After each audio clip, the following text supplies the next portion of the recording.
Tim Tamashiro is a speaker, singer, radio and podcast host, and author of How to Ikigai, a book that helps people discover their Ikigai, or life's purpose.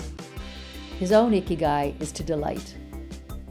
Tim talks about how mental health crises during the COVID pandemic led him to therapy and Buddhist practice, the role of manifestation in his life, and his passion for Ikigai, which is a combination of 4 factors: what you love to do, what you're good at, what the world needs, and what you can be rewarded for. The ultimate goal is self-actualization. And in the episode that will follow this one, Tim will walk me through the process of uncovering my own Ikigai. Here's my conversation with Tim.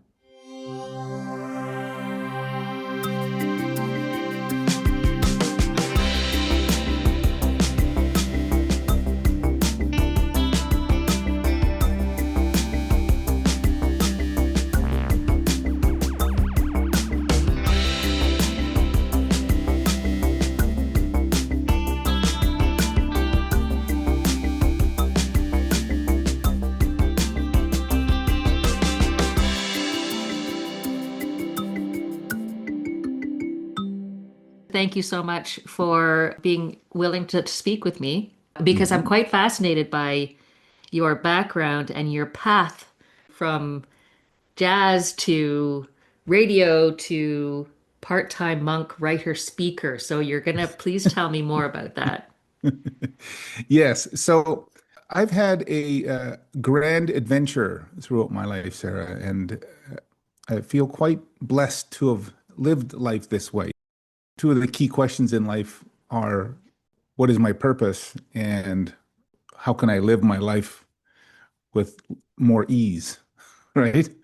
And so that's really the purpose, why I've done all these different things, because I've always been chasing purpose. I've always been trying to do things that brought first me the most amount of enjoyment, but also that I could share my gifts with other people. So I've had a wild career that included being a jazz singer. Before that, I was a record rep for a big record company, MCA Records. So I was hanging out with rock stars all the time and doing promo and that kind of thing.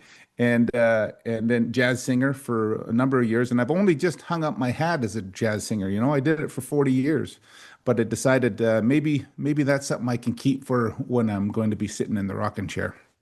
Nice. But my radio career just kind of landed in my lap too, just kind of out of the blue, something that I guess I must have manifested. And I got to work for 10 years with CBC Radio 2. And I was the host of a program called Tonic, which was a jazz radio show that was on 6 nights a week. And I really enjoyed that. And it taught me rather how to become a more effective storyteller so that the experience could be better for the listener.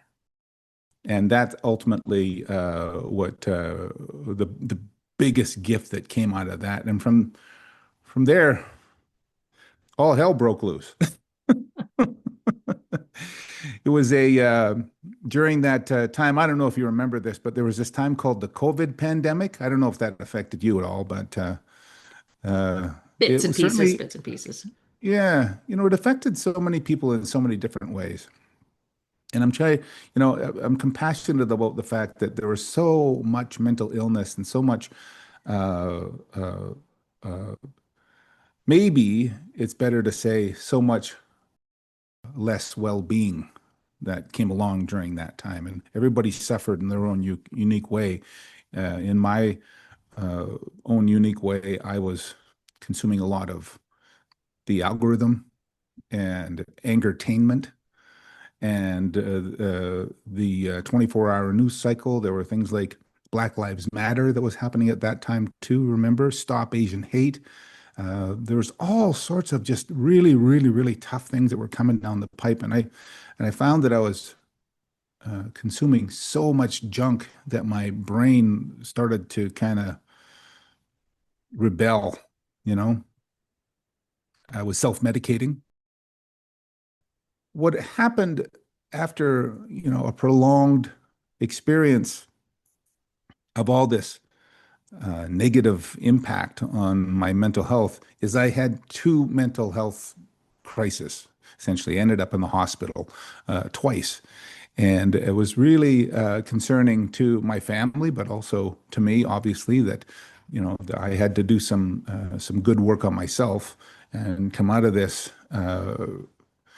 trauma so that I was able to live life as a more whole person. So in my case, that required therapy, which I'm a big fan of, have been a fan of therapy for my entire life pretty well.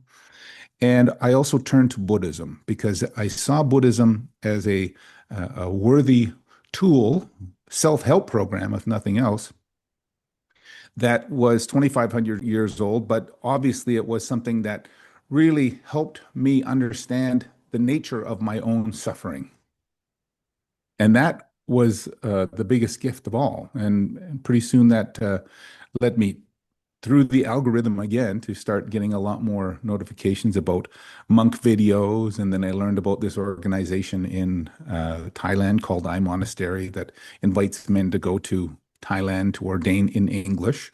So I applied to that. And once the pandemic was done, they said, come and be a monk. And I went, that would be great. So I went and had that experience. And I'll tell you, it was the most profound experience of my lifetime because I I found great relief in not just understanding my own suffering, but realizing that everybody suffers and that a lot of compassion is needed in the world to just see that in people and to give them the grace to be able to know that I can be a safe place to land, even for a couple of seconds, if possible.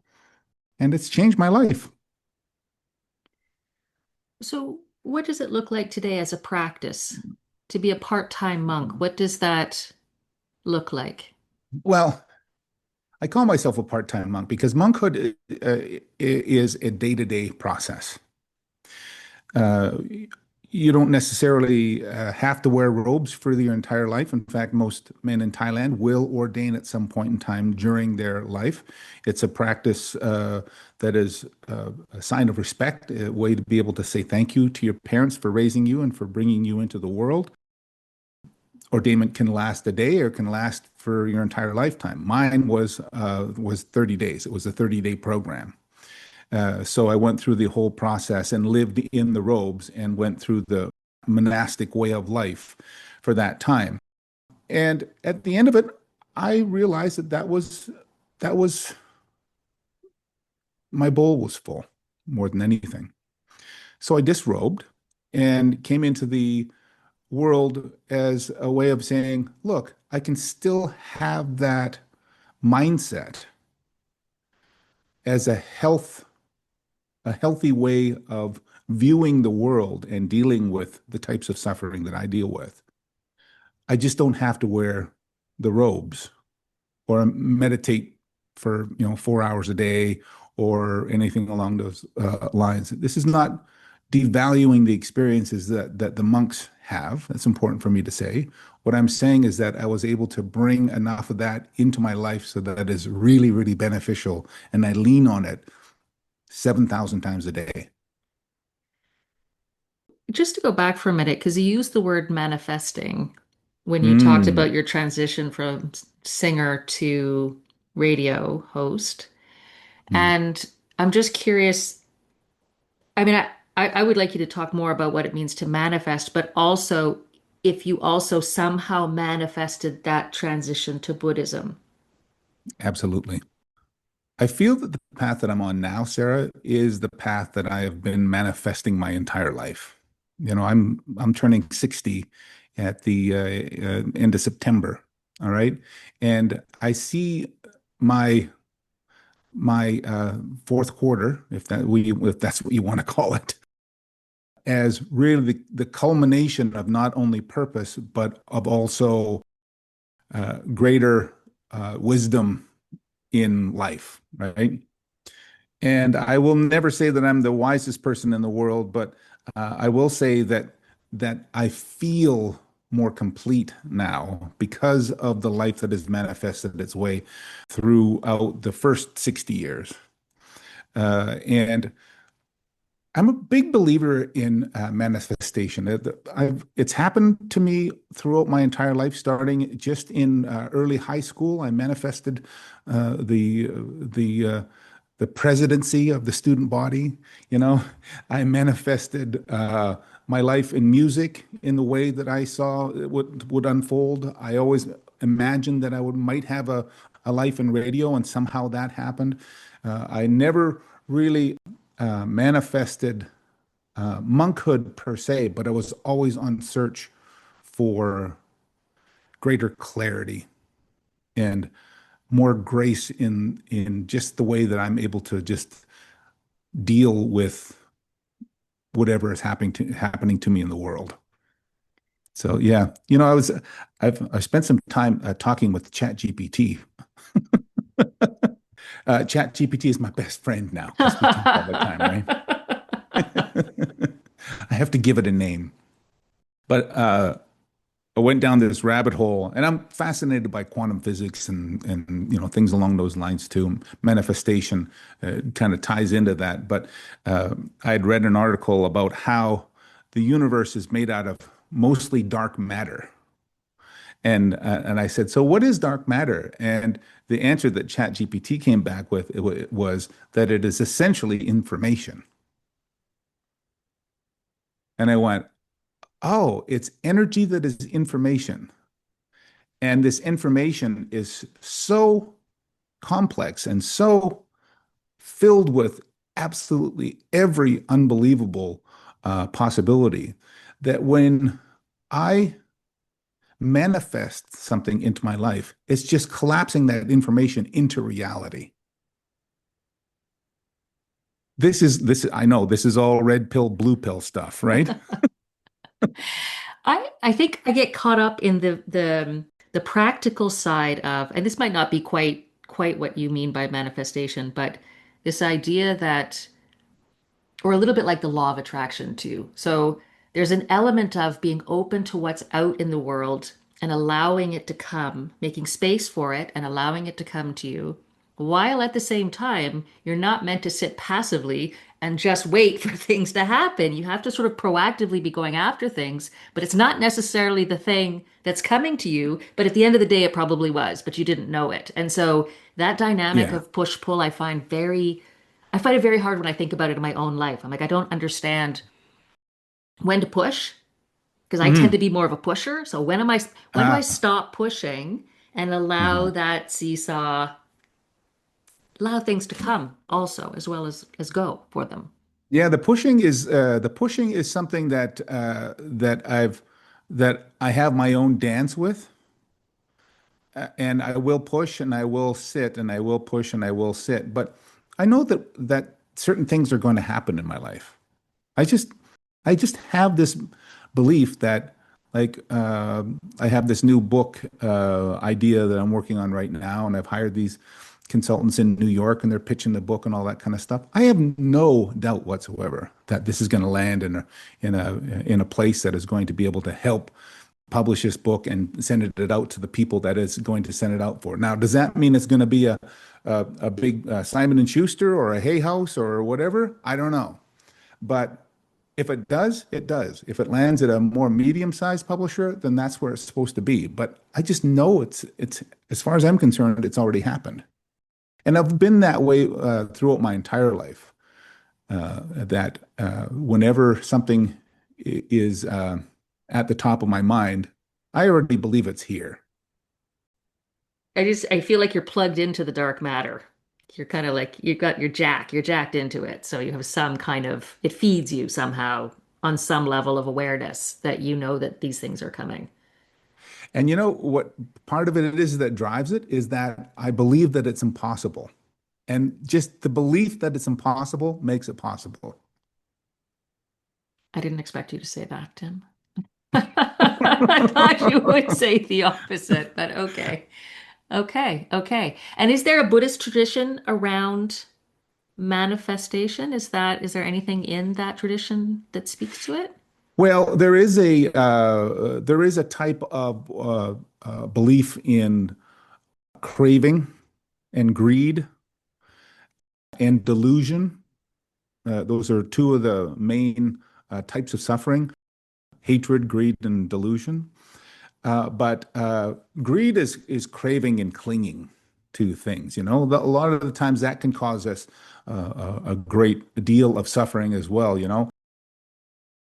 And I guess I would say that all of the things that have happened to me that are turned out really good and lovely in my life are things that I didn't necessarily crave, but I just knew they would happen.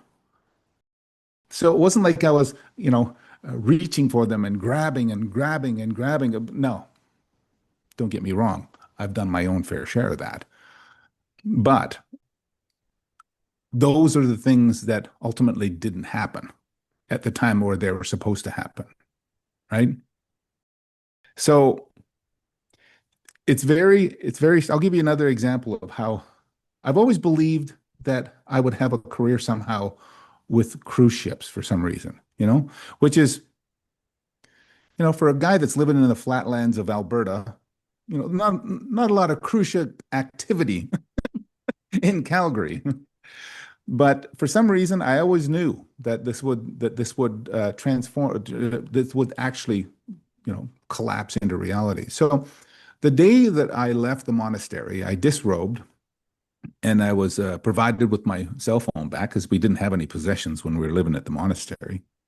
And I had my cell phone and I turned it on and I was using some of the monk's Wi-Fi to just, get in touch and say hi to people and whatnot. And I took a lovely image of just the grounds that I was standing on. It was beautiful light and it was just nice and peaceful. And you're kind of looking into the hills of northern Thailand up by Chiang Mai. It was absolutely lovely. And I just said something like, my view of the last 30 days or something like that. Didn't really let on what had transpired yet. But immediately I got this message back from a friend of mine that I'd known like 25 years ago, but I hadn't seen him since then. And he goes, "Hey, are you in Thailand?" And I said, "Yeah, how do you know?" And he goes, "I'm in Thailand. I know exactly what Thailand looks like." He says, "I live in Thailand part of the year." I said, "That's amazing." I said, "So are you in Bangkok?" He said, "Yeah." Yeah. I said, "I'm up in Chiang Mai, Chris. I wish I could have seen you, but it would be great to see you again sometime down the line." He goes, "Yeah, great seeing you." And as you do, stay in touch. "Hey, I know you work on the ships. If you ever need a singer sometime, let me know." 2 months later, he just kind of got a hold of me. "Hey, we need a singer. You want to come and sing on the ship?" And I went, "Absolutely." So I landed this job to go and sing on a cruise ship for 5 months. Is one of the queens, one of the Cunard ships. This is the Queen Victoria. And so I went and sang on the ship in a little big band in the ballroom for 5 months. And that turned into now doing speaking engagements on the ships where I talk about Ikigai and I talk about my monk experiences. I also do destination talks for the guests to let them know where they're going and what they can expect and all that kind of stuff. But this all falls right directly into what I just knew that it would happen at some point in time in life. So you've So brought the it's conversation to Ikigai. which does bring it to Ikigai. Now, Ikigai is something that I'm very, very passionate about. Something that I've written a book about called How to Ikigai back in 2019. This is another manifestation story because when I left CBC, I literally left specifically to study positive psychology and ikigai, which is your purpose, essentially, your way of being, or what your gifts are. And I was always fascinated by ikigai because I'm half Okinawan, and Okinawa is the birthplace of ikigai.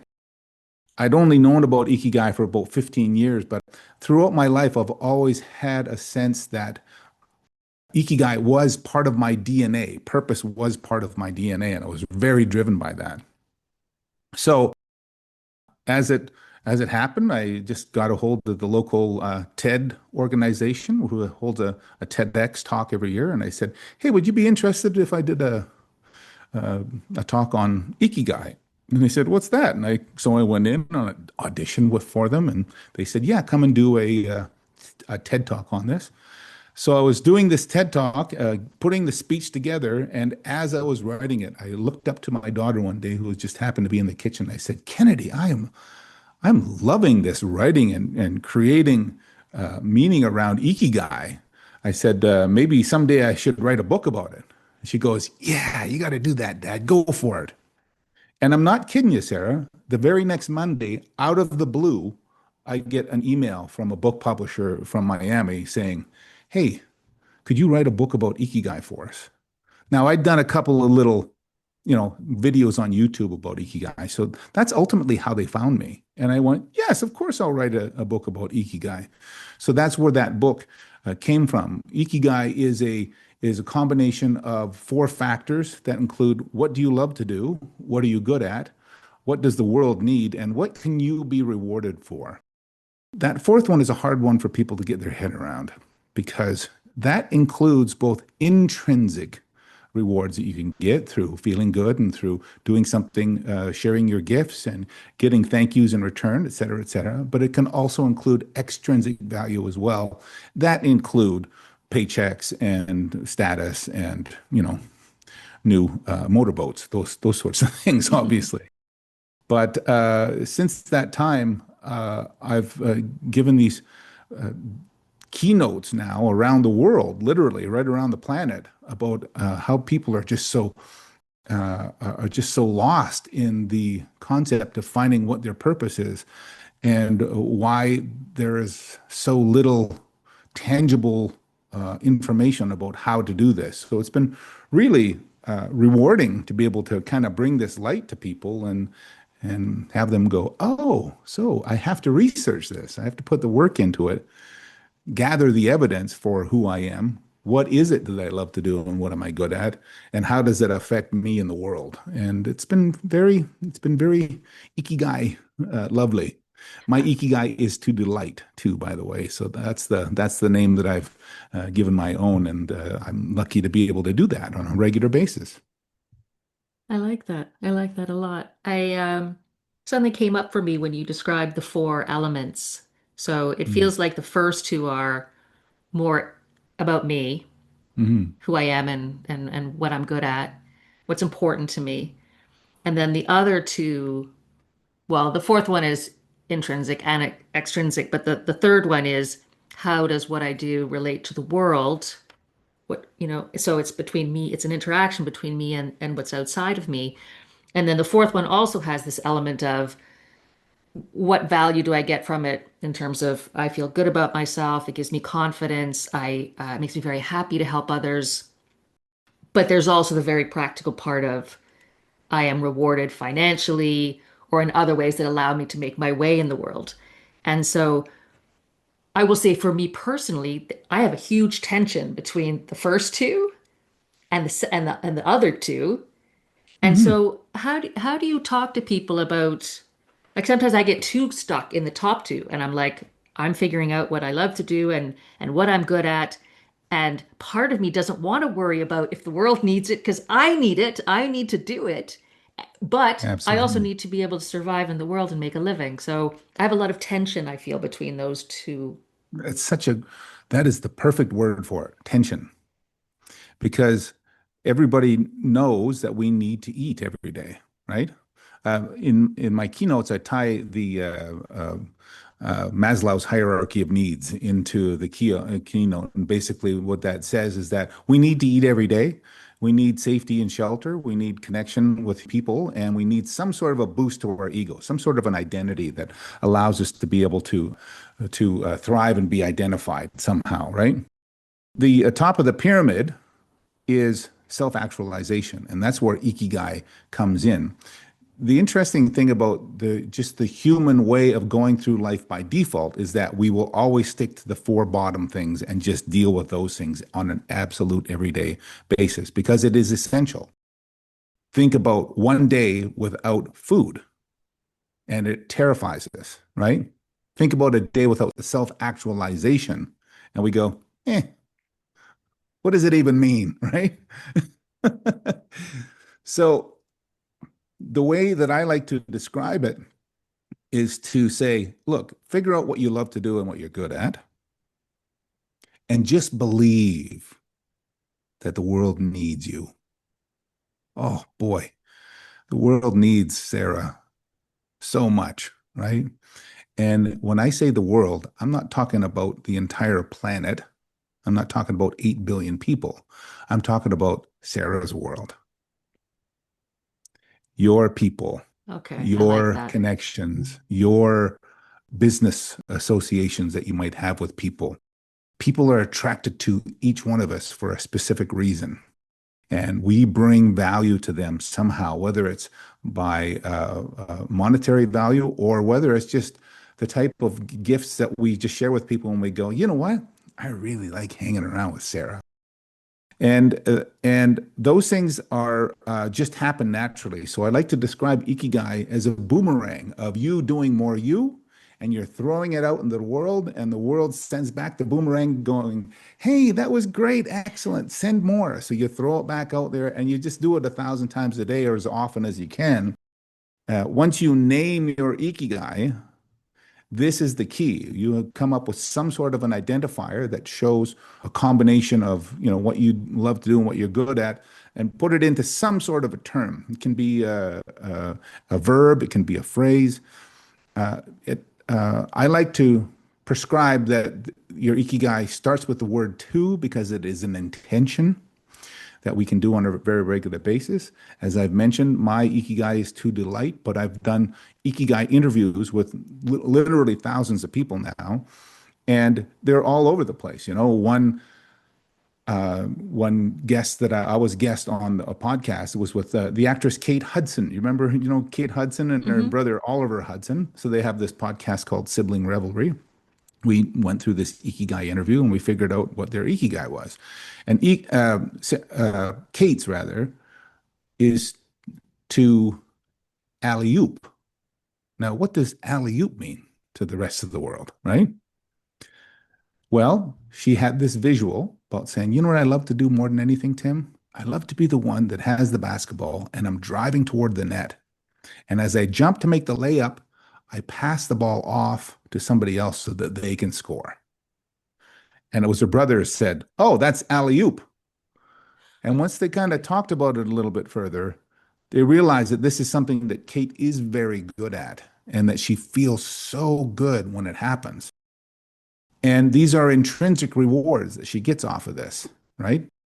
Whether that has turned into any great movie roles or, maybe business success, I don't know. But she felt very confident that that may be something to pay attention to. And, that's what I encourage your listeners to do too, is that if you can come up with some sort of a name for your Ikigai, you spend some time with it and go day by day. Does that still apply? Is that something that still matters to me?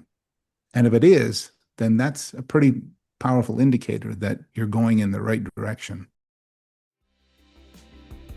Tim has actually written 2 books about Ikigai. How to Ikigai, Lessons for Finding Happiness and Living Your Life's Purpose, and Golden Ikigai, Unlock Japanese Secrets to a Life of Purpose and Joy After 50. You can watch Tim's TEDx talk about Ikigai on YouTube at the link in the show notes. He hosts Sufferless with a Part-Time Monk, a mindfulness and mental wellness podcast that helps people navigate modern life with more peace and purpose. And you can also follow Tim on Instagram at Tim Tamashiro.